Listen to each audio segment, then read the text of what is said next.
Bonjour tout le monde. Dans cette rencontre, on va parler du retour de Léo et moi au Salon Garden. On parle, là je te l'ai pas averti d'avance Léo, mais on va parler de vente Internet parce que je pense que c'est un sujet chaud qu'on a jasé la semaine dernière. Vente Internet pour la bière. On va OK. parler de marketing par courriel. Puis on va recevoir Dominique Fink de Ennoscience. Vous êtes avec Leonardo Calcagno et Nelson Roberge pour votre meeting de prod de la semaine. Bienvenue à l'Hebdo Café.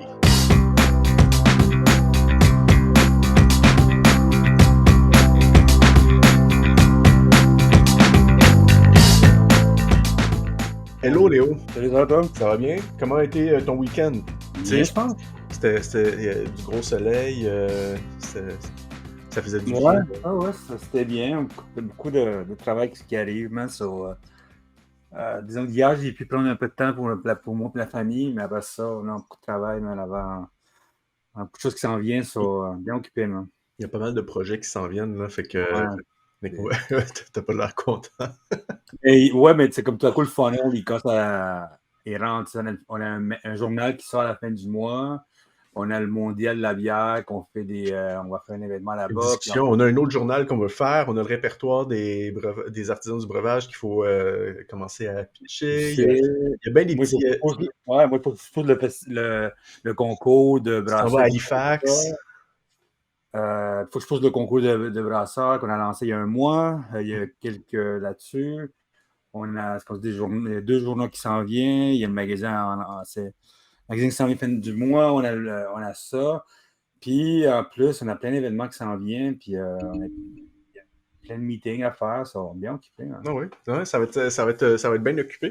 Donc c'est ça, on a le journal en anglais qui s'en vient, qui va être le journal officiel pour le Canadian Brewing Award, qui est notre journal anglais qu'on appelle le Brewing in Industry, qui va il va être disponible à Halifax le 1er au 3 juin, c'est ça, hein? Ouais. Puis, tu sais pas encore, on vient d'annoncer. Ce matin, je parlais avec la gang d'Alberta, pour mettre le média officiel pour l'Alberta aussi. Oh, ok, le Alberta Craft Trade Brewing, show, là, ou quelque chose, hein? the Alberta Brewing Trade Show, c'est OK. pas le nom qu'ils ont On en, fait. on en reparlera de toute façon. Fait que ce journal-là va être distribué aussi à l'Alberta. Puis on Mm. voulait, là, on en reparler un peu plus tard, peut-être dans un autre épisode ou la semaine prochaine ou tout ça, mais on a un autre journal qu'on voulait lancer en français Ouais. pour la saison estivale au Québec. Fait que ça, on va revenir là-dessus plus tard.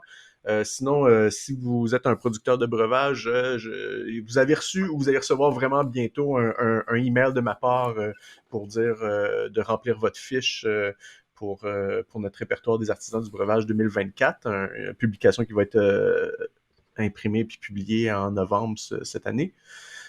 Puis, qu'est-ce qu'il y avait d'autre aussi qui se passe cette semaine? Ben, aujourd'hui, il y a SIAL qui commence. SIAL Canada, c'est un trade show de bouffe. Oui, à Toronto.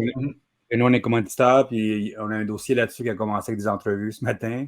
Sur Baron Mag, ouais, qu'on peut suivre. Baroma et baroma.ca, les deux. C'est un gros événement de bouffe qu'on est commanditaire depuis 10 ans déjà à peu près. C'est ça, ça fait longtemps déjà. Mhm. Puis on a des entrevues, tout ça. Puis on vient ce matin, il vient de sortir des entrevues, tout ça. Bien occupé avec ça aussi. OK, cool. Sinon, dans les news, ben, tu sais, là, c'est la semaine des cides là, qui est commencée la semaine vendredi dernier, ou vendredi ou jeudi ou vendredi dernier. Fait que là, il y a plein de producteurs de cidre puis d'établissements qui font des événements par rapport à ça. Ça se passe jusqu'au 14. Là, j'ai envoyé un peu des courriels à tout le monde pour dire annoncer sur Baron Mag vos événements, vos activités. Fait que là, on va voir la suite par rapport à ça, voir qu'est-ce qui se passe, parce qu'il y a plein de monde qui lance des nouveaux produits, il y a plein d'affaires qui se passent à ce niveau-là. Fait que je serais bien intéressé de pouvoir discuter avec du monde du CID dans les prochaines, je sais pas, dans les prochaines semaines, voir comment, ou peut-être à la fin de la semaine des CID, voir comment ça a été, puis comment ils ont bénéficié un peu de, autant que ce soit des détaillants que des producteurs, pour voir comment ils ont utilisé ce momentum-là pour faire connaître un petit peu le produit, puis tout ça, si ça a fonctionné et tout. Mm. Sinon, c'est quoi les news qui t'ont marqué, toi? Là, tu sais, je pourrais nommer des news qu'on a mis sur Boisson Québec là, dans notre section analyse, là, mais y a-tu des news que toi, tu dis comme Ouais, il y a quelque chose qui m'a vraiment fucké le brain. qui t'a Vraiment fucké le fucké le brain. brain? Ah ouais, fucké Rien le de brain. moins? Ouais, fucké le brain. Puis je fais une parallèle avec ça, puis la boisson, puis l'alcool, puis tout ça. C'est la faillite de Vice. Puis Oh oui, ok. Mhm. Parce C'est que vrai. si vous ne connaissez pas ça, nous autres, un Baron Mag, on est fans de médias, on suit ça longtemps. Moi, je suis un gars qui suit les médias depuis longtemps. Puis Vice, comme vous savez pas, Vice, c'est une grosse compagnie de médias qui a Qui a été commencé fondé à Montréal. à Montréal. Moi, j'ai travaillé pour les autres. Puis ça grossit à une grosse mastodonte de médias qui, pendant un bout de temps, valait 5,7 milliards de dollars. Puis maintenant, elle ne vaut même pas 400 millions de dollars. Puis ils sont en train de un bankruptcy là-dessus. Mhm. Puis BuzzFeed, c'est la même chose.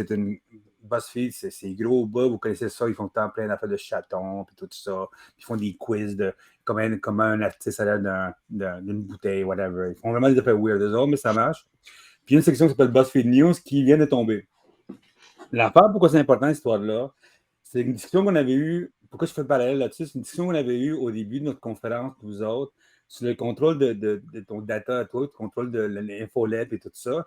C'est que ces compagnies-là, les compagnies sont là, ils n'ont jamais fait de l'argent, à me voir. Ils ont des compagnies qui avaient une valeur, Ils ont l'air d'avoir fait de l'argent, mais 5 milliards. ouais. Mais l'affaire, c'est que pourquoi c'est important de savoir ça, c'est que c'est le fait que les autres utilisaient, il y avait un reach, des millions de reach par jour pour des articles, Mais mais le reach basé sur les appartenait médias à sociaux. Facebook. Mhm. Appartenait à Facebook et à Google. Puis le moment que l'analytique a disparu, le moment que Facebook et Google ils ont dit c'est fini, on change l'analytique, eux autres, il n'y avait aucun pouvoir. Ils n'avaient aucun pouvoir du canal, le funnel qu'on appelle de contenu. Tu sais.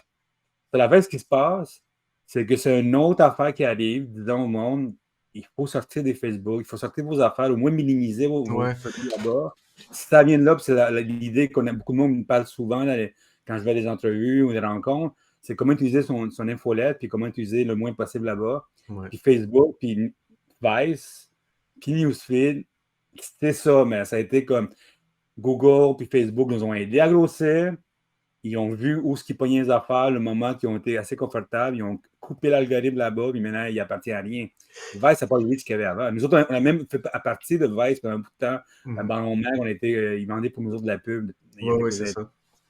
Parce qu'il y avait Vice Québec, puis là, on était... Puis, tu sais, puis ça, puis je pense qu'on va tout le temps mentionner ça dans toutes les conférences qu'on va faire, tu sais, mais, tu sais, il y a encore des... Là, on pourrait parler des producteurs de breuvages ou même des dépanneurs spécialisés qui utilisent juste Facebook comme site Internet, tu sais. Et puis là, c'est comme, non, faites-vous une page, tu sais, le plus basique possible, peu importe, récupérez les courriels, le data, tout ça, parce que, justement, regarde, tu sais, aussitôt... Puis nous autres, on l'a vécu aussi au début quand on a lancé en 2010, puis même avant ça, avec l'autre média qu'on avait, mais tu sais, on commençait avec Baron Mag, il y avait le site, on était sur Facebook, tout ça, puis c'est ça qui nous drivait le trafic, là, tu sais. Et on s'est fait avoir justement par Vice et BuzzFeed, parce que là, on voulait commencer un média payant, mais là, eux, ils étaient all the way gratuits, gros contenu, fait que là, on a été comme un peu...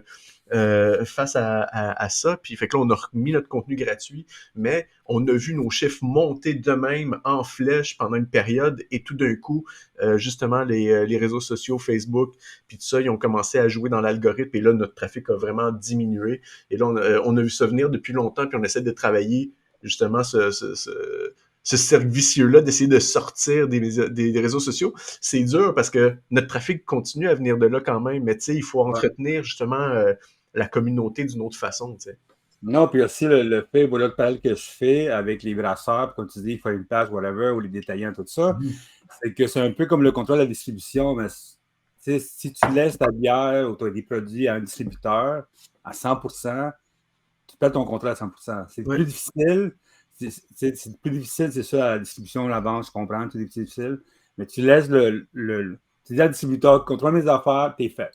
Puis la face, c'est comme il faut que tu aies un minimum, disons, 25% du contrôle avec des infolettes, la vente toi-même chez vous, tout ça. Puis le 75%, tu peux le laisser ailleurs, mais tranquillement, essayer d'enlever ça. Je sais que les distributeurs ne vont pas m'aimer là-dessus. Mais l'affaire, c'est qu'à la fin, il y a eu 2 distributeurs de bière et d'alcool qui ont tombé il y a quelques années de ça. Puis on a vu que ça a été vraiment plate. La gang de Trou Diable, dans le temps que était pas Monson, avait créé une affaire de coopérative de distribution.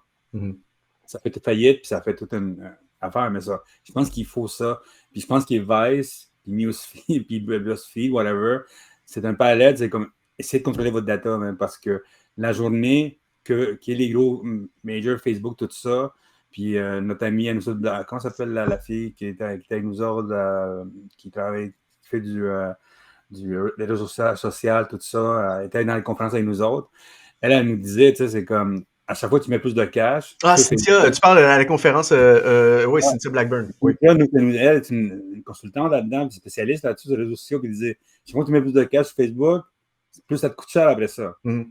Ça, ça, c'est la news que j'ai suivie le plus possible. Puis je pense que je sais que le monde dit t'es d'aller dans les médias, t'es allé dans la boisson, ça fit à 100% quand j'ai pensé à ça. Ouais.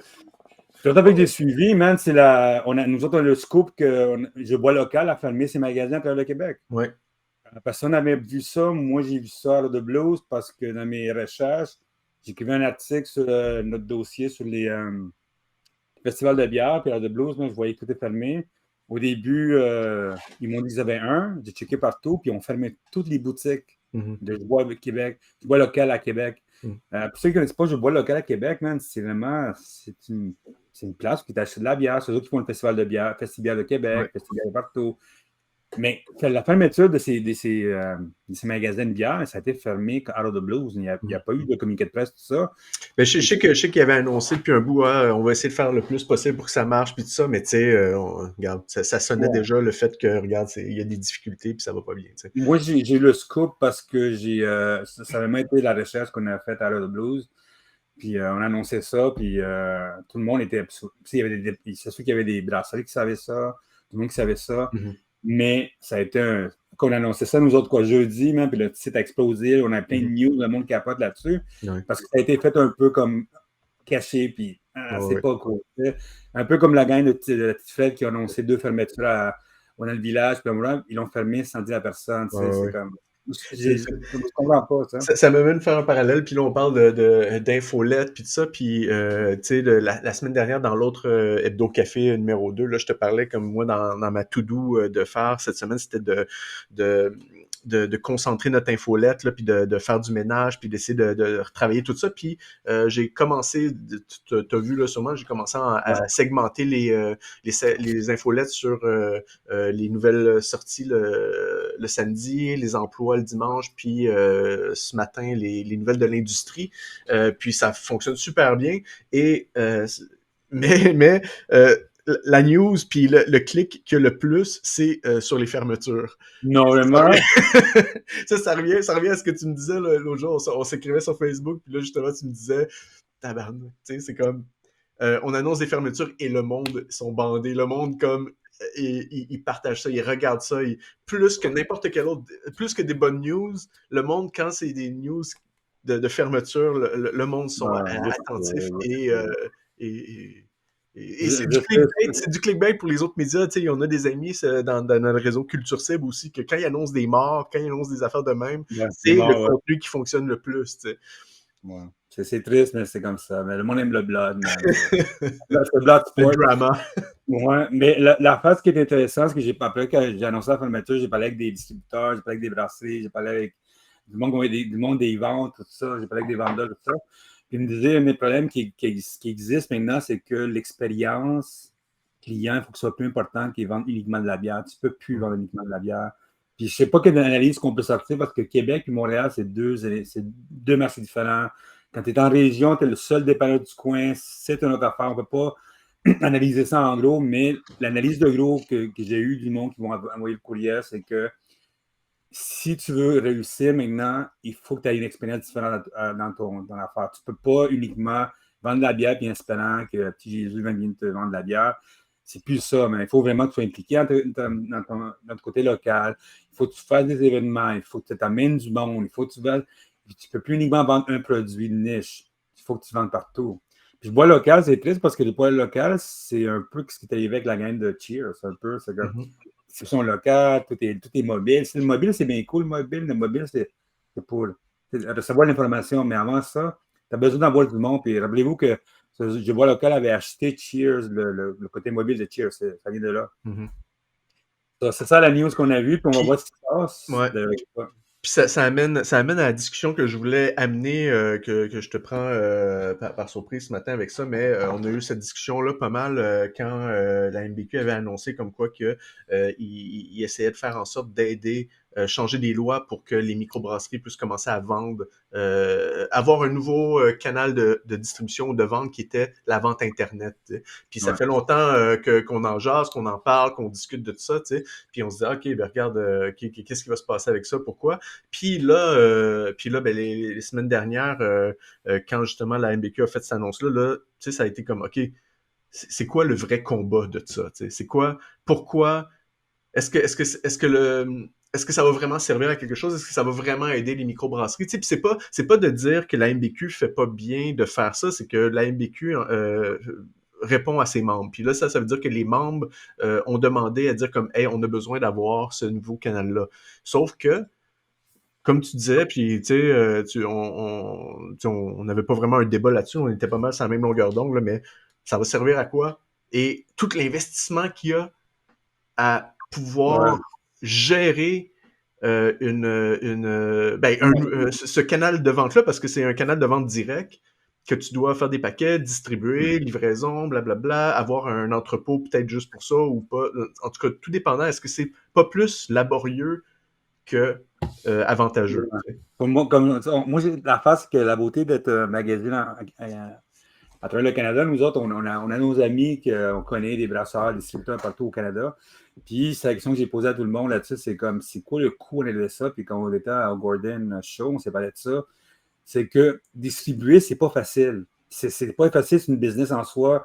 Quand on est ami avec la gang de Brouhaha, la gang de Bucky, tout ça. Puis, c'est du monde qui connaît la distribution. Puis, c'est de la job faire ça. Puis, pendant la pandémie, quand les dépanneurs se sont mis à faire la distribution, it was a pain in the ass. C'est vraiment un pain in the ass de faire ça. Puis c'est pour ça la raison qu'ils sont partis de ça, parce qu'ils ont fait comment? C'était collègues pendant la pandémie, tout ça. Puis comme tu disais, nous autres, on a déjà fait de la stratégie pour du monde qui voulait se lancer à travers la bière au Canada. On va pas dire c'est qui, c'est nos clients. Mais la phase qu'ils savaient qu'il fallait qu'ils dépensent un bon 500 000 $ pour mettre en place un système de distribution, un système de vente, un système d'un nouveau site. Des employés en plus, parce que ça va être des employés Ouais. qui doivent s'occuper de ce département-là, parce que c'est un autre... Tu sais, quand même, tu sais... Fait... C'est une business en soi. Mm-hmm. Puis, dépendant de la loi, est-ce qu'un distributeur de bière va vouloir s'occuper de faire ça, maintenant qu'il distribue de la bière en plus dans les dépanneurs? Est-ce qu'il va charger plus pour avoir une distribution dans son entrepôt? Je pense pas, man. Puis, combien de monde veut acheter de la bière? Tu sais, la phase, c'est que la vente de la bière en ligne au Québec make sense quand tu es en région, mais nous autres, on a accès aux dépanneurs, nous autres. Il y a déjà beaucoup de dépanneurs de magasins spécialisés. Est-ce que ça vaut la peine d'avoir ce nouveau canal-là? Peut-être parce qu'il y a peut-être des microbrasseries qui auront, tu sais, que finalement, ils se font sortir des dépanneurs parce qu'ils vendent pas assez. Peut-être que parce que les tablettes sont limitées. Fait que c'est peut-être une opportunité là-dedans. Par contre, est-ce que le monde va embarquer là-dedans? Oh, les coûts, tu sais. Je parlais avec nos amis de Blood Brothers dans le Toronto là-dessus, puis ils en font la discussion aux autres en Ontario, puis ils disent, man, tu sais, on n'a pas le staff pour ça, puis le staff, il n'y a pas le temps. C'est comme je dis, pour moi, c'est un combat intéressant, qu'il faut le faire un jour, oui, OK, c'est cool. Si le gouvernement veut ouvrir la distribution, OK, mais tu sais, la badge, je me rappelle qu'il avait essayé, tu te rappelles Bob, avec la badge, on avait parlé de ça. Ils ont dépensé $1 million, les autres, seulement en c'est la fête légale, tout ça. Il faut se rappeler que si on commence à distribuer la bière à travers le Canada, à travers le Québec, OK, il faut, tu sais, que le monde, tu sais, quand la bière arrive chez vous, il faut qu'il y ait quelqu'un qui monte sa bière, sa carte d'identité, savoir qu'il a 18 ans. Il faut le faire comme ça. Il faut penser aussi qu'il y a des coûts écologiques quand il y a de ça, distribuer, envoyer des bières à chaque 2 minutes partout en région. Est-ce que ça vaut la peine? Est-ce qu'il y a un marketing de pack de 6, pack de 12 qu'on va faire? Où est-ce qu'on met ça? Mais tu sais, c'est bien cool, mais c'est le côté écologique. C'est vraiment coûteux d'envoyer tout ça. Mais tout à coup, tu vends de la bière puis le prix du gaz monte. Est-ce que la personne va vouloir avoir ça chez eux? La preuve que l'Ontario et le Québec, c'est deux marchés différents. Nous autres, on a des dépanneurs qui vendent des bières partout. Pour moi, personnellement, je serais plus dans moi un combat que j'aimerais beaucoup. Comme tu disais, la MBQ, c'est cool, il faut qu'ils fassent ça. Moi, c'est le combat d'entrer dans aller entrer dans les affaires gouvernementales, tu sais, qu'on va pouvoir avoir nos bières dans des places comme les arénas, tu sais, des affaires comme ça, des batailles comme ça, tu sais. Là, il y a du cash à faire, tout ça. Tu sais, il y a une affaire, je ne sais pas si tu as vu ça, mais la brasserie en bois, maintenant, elle avance sa bière dans un cinéma à Montréal. Ouais, Mhm. le Tupac, tu peux aller boire ta bière, puis avec ça, je trouve ça intéressant. Tu sais, c'est Ouais, c'est comme, d'ouvrir des endroits qui existent déjà où est-ce qu'il y a du public, puis de changer les habitudes de consommation à des endroits où est-ce que le monde consomme déjà, là, tu sais. c'est pas une cause de distribution, c'est un autre point de vente, parce que le distributeur va aller là-bas, tu vas baisser ses bières. Mais comme je dis, ouvrir quelque chose d'autre, que ce soit n'importe où, c'est des coûts Mhm. tellement lourds tout le Ouais. temps. Puis il faut faire attention, hein, puis j'essaie de prendre mon temps pour créer créer quelques dossiers là-dessus, puis on va parler on va inviter nos amis d'Ontario qui nous en parlent de ça, Ouais, puis on va parler ouais, avec du c'est sûr, monde. ça va être intéressant. On va, après le mois de mai, après que ça va être plus calme, après toutes nos conférences, Ouais. puis nos magazines, tout ça, on va prendre du temps à faire ça, puis parce que je pense qu'il y a du monde qui ont des idées, ils n'ont pas la bonne idée, puis ils ne comprennent pas tout le travail qu'il y a derrière ça. Ouais. Deux petites choses avant qu'on ait notre invité, qu'on amène notre invité à discuter avec nous autres. Il y a deux sujets que je veux aborder. Le retour du Salon Garden, puis la personne qu'on va interviewer jeudi, Philippe Leblanc de Mariana pour son retour sur Québec. Fait qu'on va commencer avec ça. C'est quoi Québec? C'est un événement, c'est un trade show de bouffe, un peu comme Seattle, mais en Corée du Sud. OK. C'est un gros événement intéressant, tu sais, les compagnies des boissons, des compagnies comme ça, qui vont là-bas puis ils vont acheter le marché asiatique. Ça, c'est number one, tu sais.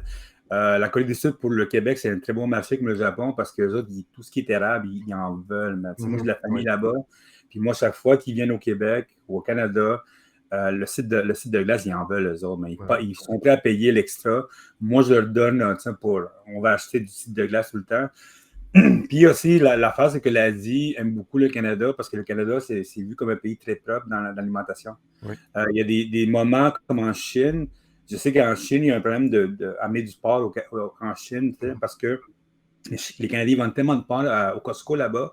Les Chinois ne veulent plus avoir du porc de la Chine parce que c'est dégoûtant pour les autres. Mm. Si c'est du Canada, OK, on sait ça. Ça, c'est des marchés très forts pour le Canada. Tu sais, puis je parlais de distilleries là-bas. Puis c'est des marchés parce que le monde sait que ça vient du Canada, c'est propre, on sait que ça va être bon, blablabla, les productions de qualité. Puis ce marché-là, c'est intéressant parce que le gars de Mariana, il a fait une conférence en plus. Le gars, pendant, écoutez mon entrevue que j'ai fait avec lui, c'est un gars-là qui pendant 10 ans, il a travaillé en Chine, en Asie, en vente de la bouteille, tout ça. Il connaît beaucoup de marché asiatique.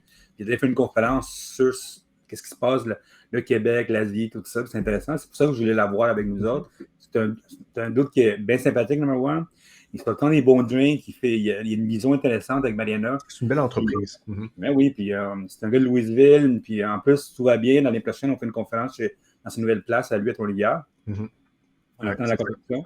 Ça, non, c'est cool. Fait que C'est ça, un c'est gars une de. discussion qu'on va avoir jeudi pour Ouais. exclusivement pour les membres de Boisson Québec. Donc, allez vous inscrire à l'événement ou juste l'ajouter dans votre agenda pour discuter avec lui. On va avoir une période de questions si vous avez des choses à lui poser, mais on va parler un peu de son expérience là-bas, un peu de quoi on doit s'inspirer du marché là-bas pour le marché ici, Les tendances. les Les tendances. tendances.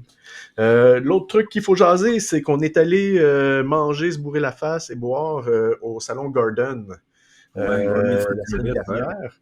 C'était cool. C'est un salon d'une journée qui se passait au Stade olympique. Puis on a rencontré des vieux amis, des connaissances, puis tout ça, fait des nouvelles connaissances et tout et tout. Puis il y avait un petit espace dans le milieu qui était sélection locale, fait que des produits locaux. Puis tout le reste, ben, c'était des gros marchés. C'est toutes des Salon Garden, c'est un distributeur alimentaire qui se spécialise pour la restauration. Fait que tu sais, toutes des choses en gros. Les institutions, les institutions comme les maisons âgées. Ouais, c'est ça. Ben, c'est ça, tu sais, toute la restauration en milieu de toutes sortes, là, tu sais, que ce soit des restaurants ou que ce soit dans des endroits comme ça ou peu importe. Comment t'as vécu ton expérience, toi? La raison que je suis allé là-bas, ben, tu sais, moi j'adore les trade shows, man. Quand toi, je sais pas, tu sais que moi j'adore, c'est les trade shows. La raison qu'on est allé là-bas, nous autres, ben, merci Mouka Gordon, number one, de nous avoir dit merci. De nous avoir accepté d'être là-bas, parce qu'il n'y a aucun média par le nôtre qui est là-bas. Mhm. L'idée pourquoi je voulais aller là-bas, c'est parce que l'idée de savoir où est-ce qu'on peut vendre d'autres boissons, d'autres canaux de boissons. Parce que c'était nouveau pour eux autres d'avoir une section ou d'amener de plus en plus des breuvages. Puis tout ça, c'était nouveau. Ils testent. Ils testent un peu parce qu'habituellement, c'est de la bouffe, en gros, puis tout ça. Mais là, il y avait beaucoup Mais de pour breuvages. nous autres, l'important d'aller là-bas, c'est voir comment les compagnies de boissons du Québec, excuse, peuvent aller trouver un nouveau canal de vente. T'sais, number one, Dieu du ciel était là, nos amis Dieu du ciel étaient là, nos amis de Norton étaient là, tout ça. Alors, The Blues, ils nous ont vus, en fait, qu'est-ce que vous faites là? Donc, on est là. Toujours, on Et est là, vraiment pas plus loin. Puis là, l'idée, c'est qu'eux autres sont en train de voir avec ça comment se développer dans des marchés. C'est que souvent, le volume est très gros, mais on ne les voit pas. C'est vraiment c'est un B2B que le monde ne connaisse pas. Parce que je parlais aussi avec la gang de Sober Carpenter, qui est distribué par RG, qui sont des plus grands distributeurs de bières sans alcool. Quand ils vont là-bas, eux autres, ils vont voir les hôpitaux, les CCLD, les maisons, whatever partout. Mais eux autres, ils vendent du volume parce qu'ils ont de la bière sans alcool. Et les autres ont un bon price point. Les autres, c'est comme je pense, 2 cannes pour 6 piastres, 7 piastres, ne veut pas. Mais la base, c'est que la beauté qu'on était là-bas, puis on a fait des entrées, souvent, c'est que tu vends en volume, puis tu as des marchés qui sont vraiment, le monde sont là. C'était comme tu as dit, c'est un jour. C'est de 10h à 4h du matin, tu n'as pas le temps de niaiser. Tu manges, tu sais ce que tu vas faire, puis tu vas acheter les affaires que tu as besoin. Puis le sales pitch que tu fais là-bas, c'est volume, comment je peux t'aider, t'accompagner. La qualité du produit, puis le volume, puis tout ça. On a mangé comme des cochons, on avait plein d'affaires vraiment utilisantes. Puis tu vois là-bas, c'était vraiment. Puis une affaire que tout le monde avait remarqué, que le monde veut le vendre. Ouais. À travers, on va souvent dans les salons que tout le monde est assis et vaché. Là-bas, non, là-bas, blablabla, on fait ça. Mais la beauté, c'est que ce nouveau canot de vente, puis j'ai parlé à d'autres brasseries, puis à d'autres, comment que je connais, il faut aller là-bas parce que le B2C, c'est très difficile à vendre. Comme on sait souvent, nous autres, le monde change de couleur d'un matin, demain, il aime le hip-hop, demain, après ça, il aime le hip-hop ukrainien, donc on ne sait pas quoi. Mais là-bas, c'est comme, j'ai besoin de donner de la bouffe à mes gens, j'ai besoin d'acheter du sel. C'est une compagnie qui vendait uniquement du sel. Puis ils vendaient du bon sel, puis ils savaient quoi faire, tout ça à faire. Il y avait des compagnies comme Carpenter, qu'eux autres, ils ont des produits intéressants pour les maisons des CDLD où le monde là-bas veulent boire des bières, mais ils veulent boire des bières sans alcool. Puis on avait, tu sais, il y avait Heinz, il y avait toutes les grosses compagnies, mais c'est un canal intéressant parce qu'en plus, Gordon, la beauté, c'est qu'ils font ça à travers le Canada et à travers les États-Unis. Tu peux aller chercher des marchés vraiment gros, du volume vraiment gros. C'est un peu comme Cial, mais c'est plus concentré. Puis Gordon, on a parlé avec les filles qui étaient là-bas, qui étaient du marketing, puis elle voulait montrer ça aux gens que c'est avec Baron Mac, hey, c'est une section pour nous autres, on vous donne accès à une clientèle qui n'ont pas tout le temps de niaiser, eux autres, mais ils veulent acheter, puis trouver une façon, puis toi, tu peux trouver même des nouvelles solutions. La gang de Dieu du ciel, on les a vus, tu sais, puis ils nous ont parlé de ça. Comment ça, on a vu des compagnies de vin avec qui on a fait des entrevues déjà. On a vu Norton, qui aussi sont en train de développer le marché anglophone de ce coin-là aussi. Il y avait les vignes de Bacante, il y avait la Cantina ou Rivière-des-Chênes. Il y avait Gauthier Kombucha aussi, ouais. Il y avait 1642 Soda. Il y avait. Là, on parle juste des breuvages, là, parce qu'il y avait plein de bouffe, là, tu sais. Mais c'était intéressant. Puis, tu sais, justement, par rapport à ce que tu disais, on parlait avec la fille du marketing qui nous dit, puis là, je me rappelle plus de son nom, là, mais je m'excuse. Justement, tu sais, on dit, ah, ben là, nous, on pourrait faire une conférence. Il dit, non, ici, il n'y a pas de conférence. Ça ne pogne pas ici. Le monde vient pour développer des relations, faire goûter, puis c'est ça. Puis, tu sais, c'est ce qui est intéressant, c'est que c'est une journée du matin à la fin de la journée, et c'est juste ça. Et that's it, après ça, retournez chez vous. Tandis que puis là, c'est pas de dire que ils font mal ou que c'est juste différent, c'est une autre affaire, mais Cial, c'est 3 jours ou 2 ou 3 jours, et là, tu as des conférences, tu as des choses, fait que peut-être que les gens, ils sont moins, tu sais, ils sont moins actifs, ou tu sais, ils sont peut-être un peu plus, ben, ils deviennent plus fatigués finalement à la fin de la journée, puis à la fin du 3e jour, puis tout ça, tu sais. Mais Cial, je pense que la beauté de Gordon Food, ça a été le fait de comprendre comment une compagnie sont là pour vendre des produits vite. Cial, c'est que c'est pas compliqué. Tu cherches, c'est comme tu es en découverte, tu sais, pendant 3 jours, puis nous autres, on est supposés être là cette semaine, mais on a c'est Toronto aussi, là, c'est loin, fait que... Puis on a choisi ça, mais la face, c'est que ce qui est intéressant, c'est le short and sweet, tu sais, les autres qui font ça, blabla. Puis on a découvert la job de food trader. C'est le monde qui fait des brokings de food. Moi, j'ai fait 2 entrevues avec du monde qui font ça, puis ils nous expliquent comment vendre la bouffe, comment mettre en place. C'est important dans les situations comme ça. Puis la job de vendeur de bouffe, c'est vraiment difficile. Tu sais, puis le food trader, ils nous ont expliqué l'assiette. Que je ne connaissais pas avant ça. L'assiette, c'est comme la protéine, puis tu commences à te développer. Tu vois, avec la protéine au centre, tu commences à monter là-dessus. Tu sais, en fait, l'analogie, c'est de prendre ta business ou de développer ta business comme si c'était une assiette de bouffe. Ouais, Donc, tu prends ta protéine, puis tout ce qui te donne absolument. l'énergie, puis tout ça. Et après ça, tu as les légumes, tu as, t'as toutes les choses autour, mais que tu ajoutes. Comme une business, tu as ton core business, puis après ça, tu ajoutes des petites affaires autour de ta business pour t'assurer d'avoir un Ouais, puis ton dessert est à la fin. Ton dessert est à la fin. C'est on dehors avec ton dessert. seul dessert. Ouais. Puis qui on a vu là-bas, qui s'est surpris de voir là-bas, c'est Anidra. OK. Il était là. C'est une Ouais. entrevue, puis les autres sont comme Anidra qui fait des fruits séchés, là, puis tous des. les chiffres pour les microbrasseries. Ouais, puis, ouais. Il en faut beaucoup. Lui était là-dedans, puis il vendait beaucoup, beaucoup pour des nouveaux produits, le développement de nouveaux produits, le monde qui fait des cocktails, tout ça. Merci à un gars qui nous a fait le cocktail. Merci beaucoup. Au C'était bar du vraiment bon. cocktail, c'était un bon Et la cocktail. on a parlé, j'ai fait une entrevue même avec la gang de Red Bull qui nous explique Mm. comment, avec ils se lancent dans la restauration, les autres, par l'accident. On va inventer un nouveau, la slush Red Bull de Ouais. Harvey's. Ils nous expliquent ça. Écoutez, les entrevues s'en viennent. Mais c'est intéressant, puis je trouve que nous autres, avec ça, l'idée de ça intéressante, c'est comment trouver d'autres points de distribution, de vente, Mhm. dehors des affaires comme ça. Puis comme tu sais, ça coûte cher à distribuer, ça coûte cher à aller Ouais. partout. C'est un moment intéressant pour passer du temps là-bas. Puis Ouais. on va voir d'autres. Ils nous ont invité celui de Québec pour l'année prochaine. Nous ont invité encore Montréal. Mais c'est intéressant d'aller à Halifax, voir comment ça fonctionne en Ouais. Ontario et à Toronto, bien sûr. Ben, c'est sûr que, bon, quand tu vas être à Halifax, on va organiser une couple de journées, voyons, de rencontres comme qu'on fait maintenant pour que le monde puisse avoir accès à venir te poser des questions, voir comment est le marché là-bas, comment ça se passe, le Canadian Brewing Award là-bas et tout, et tout, et tout.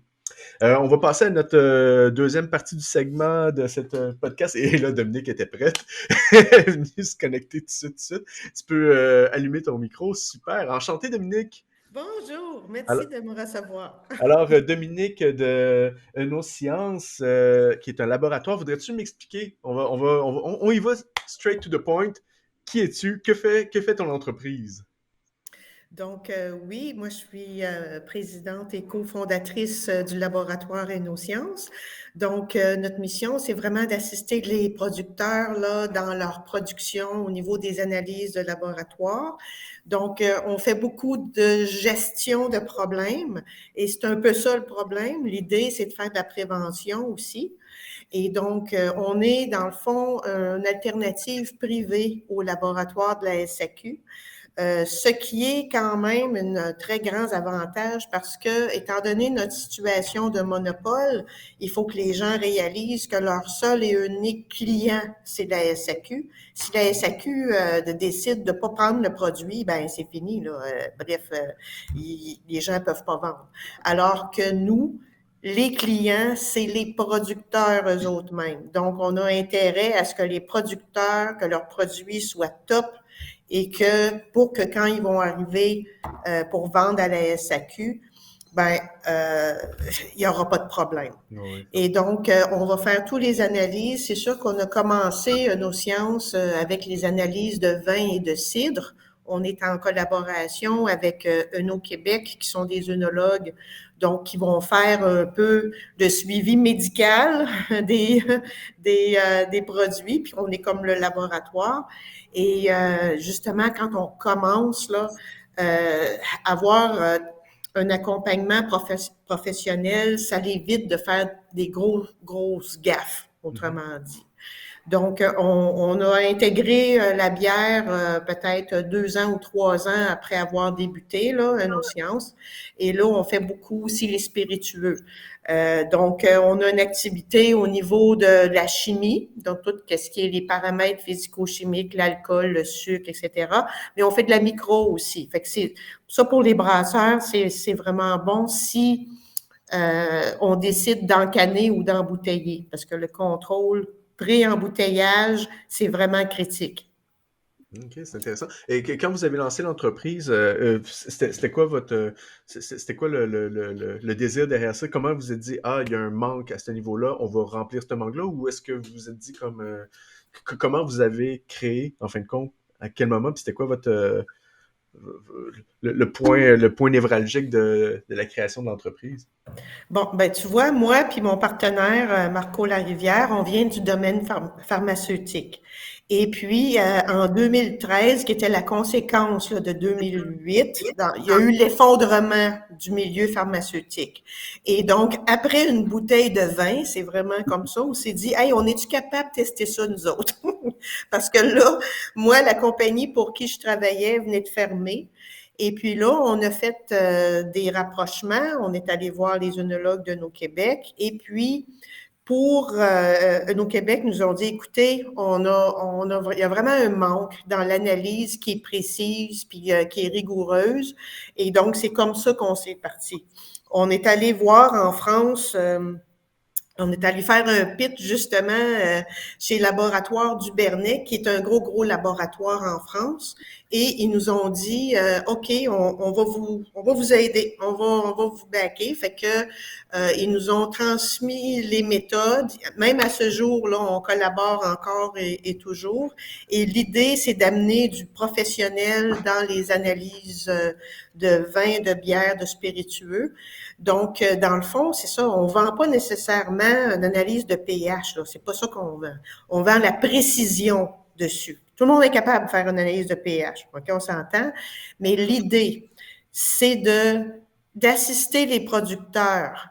Admettons que les gens, là, font de la bière, OK? Ils font les analyses de pH, alcool, tout le kit. Oui, mais est-ce que c'est fait comme il faut?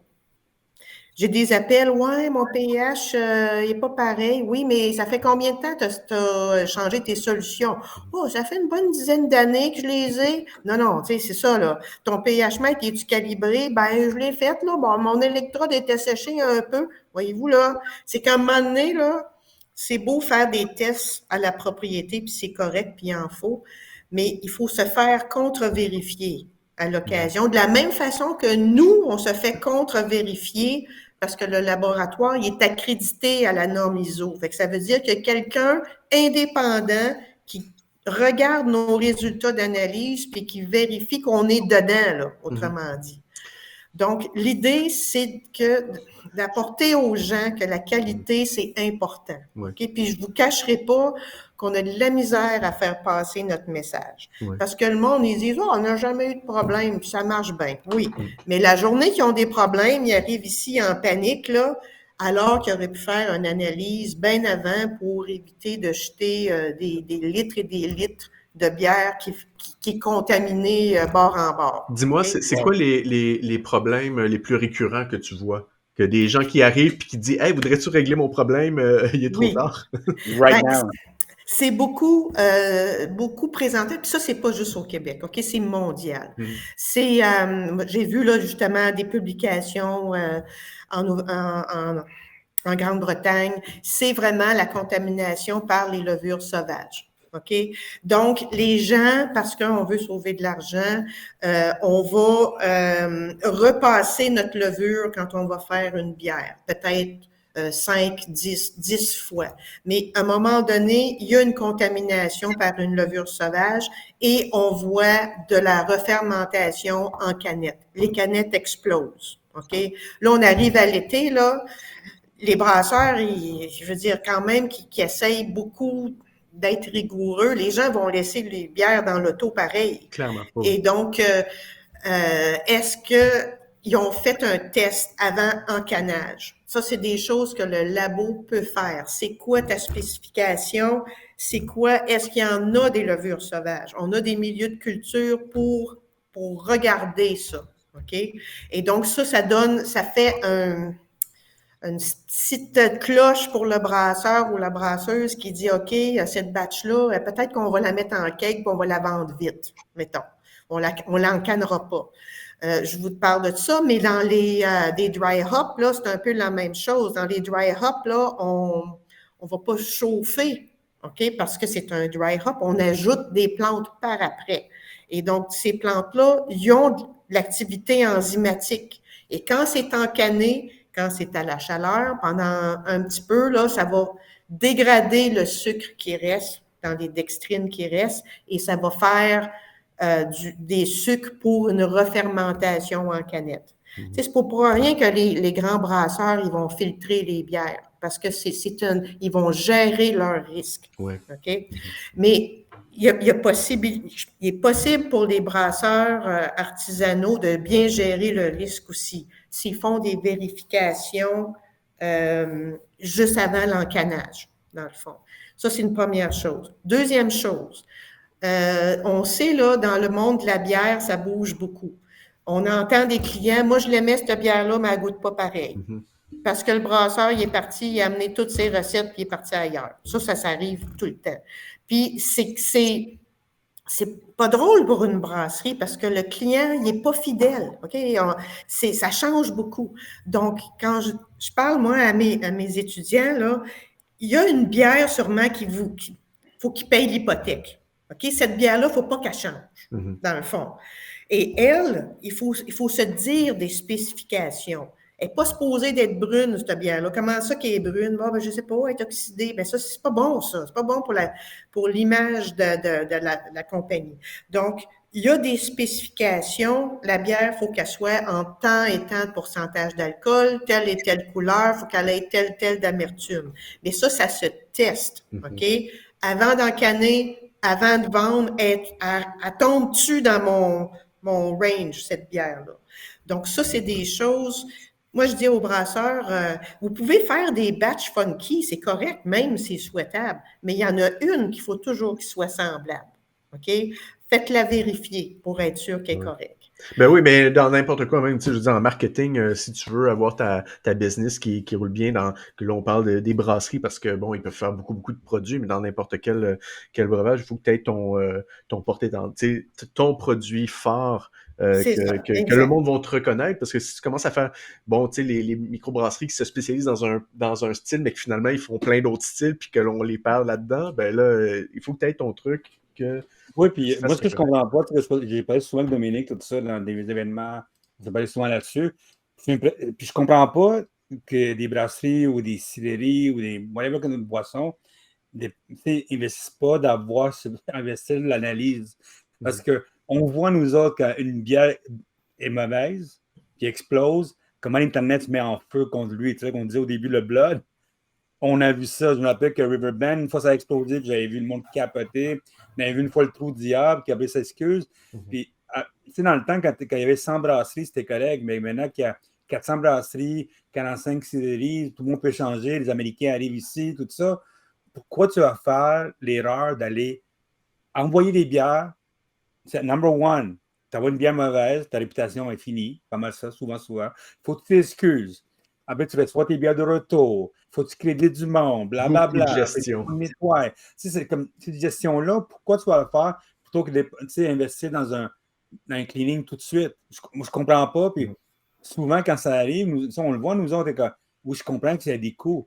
Mais tu sais, tout ce que ça a coûté, toi, à recevoir ça, puis du moment que tes produits de n'importe où sont tes produits, il y a quelqu'un d'autre qui va arriver. Tu sais. On l'a vu, ce qui est arrivé aux États-Unis avec des brasseries, des grosses brasseries qui font ça, puis les autres brasseries arrivent comme des requins, puis ils attaquent ça. Tu sais, ça se fait, man. Puis il y avait 400 brasseries au Québec maintenant, puis tous les autres produits qui s'en viennent, puis je sais, parce que quand je m'en vais, seulement ce mois-ci, j'ai eu une invitation à 35 événements de boissons seulement. Imagine-toi. Puis on ne parle pas des festivals qui s'en viennent, tous les festivals de bière qui s'en viennent, tu sais. Demain, je m'en vais au lancement du festival de bière de Laval. Puis je sais que j'ai des brasseurs qui m'ont déjà dit, allez, on va offrir ces 4 nouvelles bières, tout ça. Est-ce que vous avez fait de bonne? Nous autres, on a vécu une bière, je m'excuse, il faut que je la nomme, mais c'était le Bruden. Bruden avait sorti une IPA qui n'était pas bonne.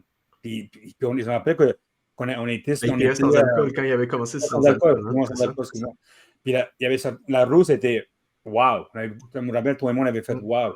Mais ils avaient amené la IPA, je me rappelle, dans un festival à Laval, puis il a fallu qu'ils cachent ça parce que c'est comme... Il avait lancé trop vite. Il voulait tellement être en avant de tout. Puis, tu sais, il y avait Bockel qui était la bière sans alcool. Puis là, lui, il voulait être le plus vite possible là-dedans. Puis il était tellement fier. Et que finalement, justement, il avait contaminé ses trucs, puis ses queues, puis ses affaires. C'est pas buvable. Puis même, il a fallu qu'il retire de ses affaires. Moi, je parlais avec Martin de la Gabière quand ils ont sorti ta meilleure. C'est le flagship, la Gabière, c'est un peu meilleur. Ils ont sorti maintenant ta meilleure sans alcool. Lui, il a dit, on n'a pas poussé cette bière-là, mais on a attendu que ça soit perfect à 100% parce qu'on savait que si on en donnait à quelqu'un et qu'elle n'était pas bonne, il y a du monde qui allait nous attaquer avec ça. Ouais. Ça, je comprends pas, comme souvent que je parle avec Dominique, c'est comme, pourquoi du monde n'investit pas là-dedans? Puis dites-moi pas ça parce qu'il y a des coûts de ça, c'est pas ça, mais l'investissement quand ton produit, toi, c'est de la bière ou whatever, tu peux pas lancer ça comme ça, puis alors, quand tu parles, parce qu'en plus, il y a tous les nouveaux produits qui sortent, il y a des différentes façons de faire ces drinks-là. Puis si t'es un brasseur de bière, t'es peut-être pas le meilleur brasseur pour faire du kombucha. T'es pas le meilleur pour faire de l'acide. T'es pas le meilleur pour ça. C'est des méthodes différentes de façon de travailler. Même le cas-là, c'est différent, ça. Il faut investir cet argent-là pour que ça soit bien fait, parce que sinon, tu es en ligne disant « Oh, je m'excuse. » Non, puis c'est pas le moment de faire ça. Parce que Je pense tu qu'on a vois, été des bons avocats pour la business. Mais oui, mais, vas-y. parce qu'il y a des points importants que tu as amenés. Effectivement, les gens s'improvisent producteurs de cidre.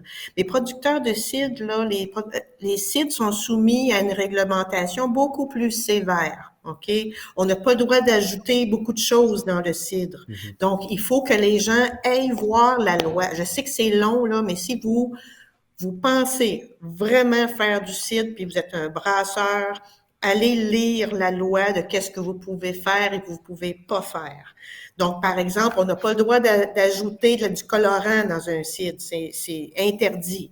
Donc, le cidre, il y a une valeur d'acidité volatile maximum. Si vous atteignez ça, vous pouvez plus le vendre, le cidre. Mais là, ils disent, ouais, mais comment je sais ça? Ben, il faut faire tester, OK? Puis c'est pour ça qu'on est là. Et il y a des conseillers qui sont spécialisés dans le cidre. Je donne un exemple. Les fins de fermentation, le cidre, là, c'est bien, bien sensible à l'oxydation. Et donc, est-ce qu'on sulfite? On sulfite pas. Ça, c'est le choix du producteur, mais sachez qu'il y a des conséquences si vous sulfitez pas. Ça veut dire qu'il y a des risques que l'acide malique va être transformé en acide acétique puis en acide lactique, puis le cidre, il goûtera plus du tout pareil. Donc, c'est des choses qui se testent pendant l'élevage. On a des cidriculteurs là, qui font du cidre depuis longtemps. Ils envoient des échantillons au labo pour voir où est-ce qu'ils sont rendus dans leur quantité de sucre, dans leur quantité d'acide malique ou d'acide lactique. C'est des affaires qui sont très, très importantes. Donc, c'est des choses comme ça et qu'il faut mettre de l'avant. Je sais que la MBQ a fait un gros travail pour essayer de faire adhérer les brasseurs au programme qualité, mais de qu'est-ce que je vois, c'est on n'est pas encore là. Donc, et aussi, oubliez jamais que ça dépend de votre fournisseur, là. Faut le choisir vraiment de façon importante. Je m'explique. C'est que, techniquement, là, quand vous faites un pH, puis quand vous faites un test d'alcool, ça, c'est de la chimie. OK? Et il faut avoir un chimiste membre de l'Ordre des chimistes qui certifie ces analyses-là. Je vous dis ça là parce qu'il y a des gens qui s'improvisent pour faire des tests pour leurs amis. Bien là, vous allez vous faire poursuivre. Parce que je vais vous dire, là, les chimistes, là, ils niaisent pas avec ça. OK? Il faut vraiment être membre de l'Ordre des chimistes. Là, on fait pas de bruit, puis les gens font des tests à la maison, puis c'est correct. Mais si jamais les chimistes se rendent compte que tout le monde commence à faire les tests, puis il n'y a pas de contrôle, ils vont rentrer là-dedans. Attachez vos tucs. Okay? Fait que, mais c'est pour ça, choisissez un lab qui est accrédité, que ce soit nous ou un autre, qui sont accrédités pour les paramètres que vous voulez tester. Parce que, comme je vous dis, on fait des tests, là, nous autres, à l'aveugle, là, 7 fois par année. Nos employés, ils sont checkés. Fait qu'on est sûr. Si jamais il y a un problème, on le sait tout de suite. C'est ça la différence. Oui, votre ami va vous faire ça, 20$ un taux d'alcool. Oui, mais c'est quoi le contrôle? Y es-tu vérifié? Sa machine est-tu entretenue? Y a-tu toutes ces procédures décrites? Oui, ça vaut pas cher. Ça coûte pas cher, mais ça vaut pas cher. Ah oui, comme dans tout, comme dans les graphismes, comme dans les sites.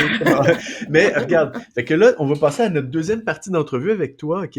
Où toi, tu nous as bien montré que tu étais l'experte là-dedans, mais Léo puis moi, notre expertise se situe en marketing puis en développement d'affaires.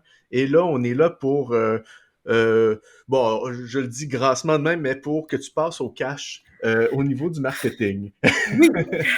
C'est quoi tes enjeux? Parce que tu disais, on a de la misère à aller rejoindre tout le monde, puis qu'est-ce que tu fais comme marketing et comment tu le gères ton marketing pour essayer d'aller rejoindre tes clients? Bon, ça, c'est, je pense, une de nos grosses lacunes, OK?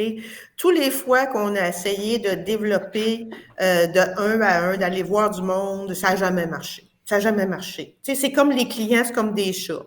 C'est-à-dire, il faut ils vont venir te voir quand ça leur tente. C'est simple. Et donc, on a fait ça, je vous dirais que qui est bon pour nous, c'est de faire les conférences, les trade shows. OK? Mais encore là, les gens sont super contents de nous voir, mais ça ne se traduit pas en vente. Et donc, Ouais. c'est ça, comment le faire? Mais là, après ça, là, c'est, oui, OK, on rencontre du monde, ça dépend qu'est-ce que vous leur racontez à ces gens-là. Est-ce que vous, tu sais, dans tout, dans le marketing, on a, ben, il faut que vous répondiez à un problème, puis il faut que vous montrez comment vous... Oui, mais ma bière est bonne, j'en ai pas de problème. Ma bière est bonne. Avant, pourquoi je la ferais tester? Jusqu'à temps qu'il y ait un problème, tu comprends? C'est ça, là. C'est la mentalité, là. Oui, C'est comme une dépense. oui, c'est ça. Mais il faut y aller étape par étape, je pense, c'est sûr, tu sais, mais quand même, répondre, là, regarde, là, je dis ça, mais j'ai pas été sur ton site encore, puis je t'en avais parlé la semaine dernière, puis j'ai pas été voir, là, mais tu sais, je voulais pouvoir t'en jaser, là, mais c'est quoi les messages clés que vous mettez sur votre site? C'est quoi les messages clés que vous portez aux gens quand vous les dites? Et là, c'est de l'éducation, hein? Puis quand tu Oui. fais de l'éducation, t'as ça de plus de marketing à faire que n'importe qui d'autre. Donc là, c'est de vous transformer. Puis c'est pour ça que tu dis que les conférences puis les affaires comme ça, les trade shows, ça marche bien parce que les gens, ils sont là pour à l'écoute de qu'est-ce qui se passe. Et comme dans n'importe quoi dans le marketing, tu as le funnel, fait que, l'entonnoir de vente qui commence par t'assurer de sensibiliser les gens à ce que tu fais. Après ça, tu as la considération. Donc, te sensibiliser vers les gros problèmes que les brasseurs ou les producteurs de breuvages y ont. Et là, tu dis, hey, tu as ce problème-là, tu sais, nous, on peut y répondre. Tu sais, ah oui, OK. Là, ils considèrent, ils veulent en savoir plus. À ce moment-là, tu peaufines un peu plus, tu expliques un peu plus c'est quoi les affaires que tu fais. Ensuite, tu as la conversion et après ça, tu as la fidélisation. Fait que là, après avoir passé l'étape de la considération, ça veut dire que là, il y a un intérêt de plus. Là, tu t'en vas t'assurer d'avoir quelque chose qui va le faire convertir en acheteur ou en client. Puis là, il est un client. Là, t'es contente, mais ça ne doit pas se terminer là. Il faut que tu aies un suivi puis une fidélisation qui va faire en sorte qu'il va rester longtemps. Fait que tout ça est un processus qui a de l'air laborieux, mais il faut vraiment que tu ailles chercher tes mots-clés puis qu'est-ce qui fonctionne le plus dans tes discours et miser là-dessus le plus possible. Est-ce que la dernière fois qu'on s'était jasé, parce que tu étais arrivé à la fin de notre enregistrement de la dernière épisode de Hebdo Café, on n'enregistrait plus, mais on avait jasé un petit peu. Tu disais que tu avais fait des infolettes, mais que ça marchait pas, puis blablabla. Ouais, Je sais pas ce que tu as fait comme infolette, mais encore là, une fois, peut-être dans le message, il y avait un call to action qui était pas clair ou qu'il y avait quelque chose qui était dans le fait. Comment tu avais fait cette infolette-là? Ben, dans le fond, qu'est-ce que j'avais dit? C'est un peu le même message. C'est que choisissez votre fournisseur de laboratoire vraiment sérieusement. C'est-à-dire que la différence entre un ami qui fait vos tests et puis un laboratoire accrédité, il y a une grosse différence dans la qualité des résultats, dans le support aussi. Je veux dire, on se le cachera pas, là, la SAQ pour les vignerons vont faire les analyses et ils vont donner le certificat d'analyse gratuitement. OK? Imaginez, là. Fait que c'est quoi d'abord, comment qu'on se démarque là-dedans? Donc, ça va être vraiment pour le support après. La SAQ, là, ils font pas de support après. Tu as un problème, arrange-toi, mon gars. C'est tout. Mais tandis qu'un laboratoire privé, ben, comme je vous dis, nous, notre client, c'est les producteurs. Donc, j'avais mis de l'avant comme quoi qu'on est un laboratoire accrédité et que nous aussi, les analyses, ils sont faites sous la supervision d'un chimiste membre de l'Ordre des chimistes. Mais la réalité, c'est que tant et aussi longtemps que les brasseurs ne seront pas obligés de faire des tests, ils n'en feront pas. Ouais, mais je pense que dans puis Léo, je te laisserai la parole si tu as quelque chose à dire là-dessus, là, mais je pense que tu focuses peut-être, tu sais, je comprends que tu veux mettre de l'avant ton expertise, mais tu viens pas leur souligner le problème qu'ils peuvent avoir. Tu sais, au lieu de mettre l'emphase sur hey, on est accrédité, on est comme ça, blablabla, c'est peut-être plus comme hey, est-ce que tu as déjà eu ce problème-là? Hey, t'as-tu déjà eu ça? Hey, savais-tu que de faire affaire avec quelqu'un comme nous, ça peut t'éviter bien des problèmes, tu sais. Il faut miser avant tout de l'expertise, miser sur comment tu peux régler un problème sur le long terme plutôt que de dire comme hey, regardez, nous autres, on a ça. Ouais, mais pourquoi on a besoin de toi? Ah, parce que il y a ça qui peut se passer, parce que ça peut te coûter beaucoup cher. Tu sais, des fois, on a de la misère à vouloir vendre sur le problème des autres ou sur les erreurs puis sur tout ça, mais c'est ce qui marche et c'est ce que les gens ils veulent entendre. T'sais. Pourquoi je veux faire affaire avec toi? Ah, fait que peut-être que déjà dès le départ, hey, t'as vu ce problème-là, toi? Hey, toi, t'as dû jeter plusieurs litres de ton produit et tout ça. Hey, fait que nous, on peut t'aider à éviter ces problèmes-là puis sauver de l'argent. Oh, sauver de l'argent, les gens, ils aiment sauver de l'argent. Les entreprises, surtout en cette période-ci, je pense que tout le monde veut sauver un peu de sous. Léo, toi, tu as quelque chose à dire Moi, là-dessus? j'ai beaucoup de choses à dire là-dessus. Moi, je pense que oui, il faut mettre l'emphase de sauver de l'argent, sauver ta réputation, sauver des affaires. Je pense qu'il y a toutes ces affaires-là qui peuvent sauver ta compagnie dans un moment difficile quand tu parles de ça. C'est intéressant. Il faut parler aussi, le côté, c'est comme, il faut être short and sweet avec le monde avant ça. Il faut que tu dises, comme tu dis, il faut dire comment sauver de l'argent avec dans ta microbrasserie, ta CDD, whatever. Puis tu arrives avec 4-5 points. Number one, tu arrives là, puis avec ça, si tu veux nous parler, parle-nous, tu sais. Je pense que les infolettes, il faut sortir des infolettes qui touchent les gens d'une façon moins, comment ça s'appelle ça, scientifique. Oui, c'est tout ce que je te pensais. Ouais. Souvent, le monde, comme tu dis, c'est pas tout le monde est scientifique. Je pense que le message que tu donnes aux gens, il faut que ça soit quelque chose de simple à manger le matin. Tu sais, nous autres, quand moi je fais des articles ou des affaires comme ça, souvent, je vais go in the. Je vais enlever tout le gras, réécrire des affaires, puis je vais faire comme 4 petits points, viens me voir.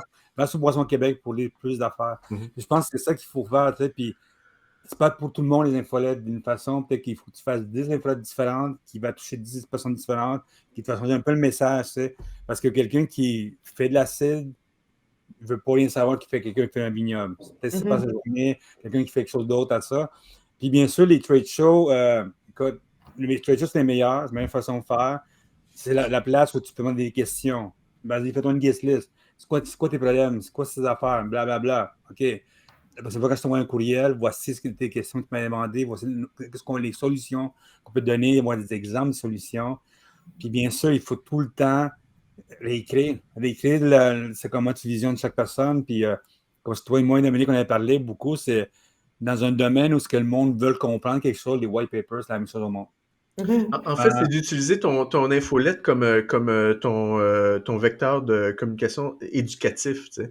Fait que, tu sais, c'est de trouver tous les petits problèmes que les gens ont d'habitude, puis d'y répondre, ou tu sais, de déconstruire le mythe de j'ai pas besoin de ça, ou tu sais, fait qu'il faut pas que ça, il faut que ça devienne une infolette, il faut que ça devienne ta façon de pouvoir ton téléphone dans le temps, hein, tu appelles le monde puis tu parles avec eux oui, oui, autres. c'est ça. Un courriel que le monde, ça va être facile à lire. Ils vont voir le courriel arriver dans leur téléphone le matin ou tout ça, puis ils vont dire comme ah, OK, hey, on vous parle de cette affaire-là. Tu sais, hey, savais-tu que? Puis là, ah, OK, cool. Et ça reste léger, mais tu éduques ton futur client à te dire comme oh, OK, oui, si éventuellement j'ai besoin de ce service-là, c'est elle que je vais appeler.